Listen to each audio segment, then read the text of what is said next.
खबर शामिल करते हैं चिश्तियां से। हमारे इंचार्ज नुमाइंदा जनूबी पंजाब निसार अहमद भट्टी के मुताबिक गवर्नमेंट गर्ल्स एलिमेंट्री स्कूल 136 मुराद में तालबात की नाजेबा वीडियोस बनाने का मामला। MS 18 न्यूज़ की खबर पर डिप्टी कमिश्नर शफकतुल्ला मुश्ताक का नोटिस। गवर्नमेंट गर्ल्स स्कूल 136 मुराद में तालबात की गैर अखलाकी वीडियोस के वाक़े पर डिप्टी कमिश्नर का एक्शन।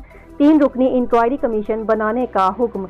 इंक्वायरी कमेटी के सरबराह हैं assistant commissioner Chishtiyan, DSP circle Chishtiyan और डिप्टी DO एजुकेशन मेंबरान में शामिल हैं।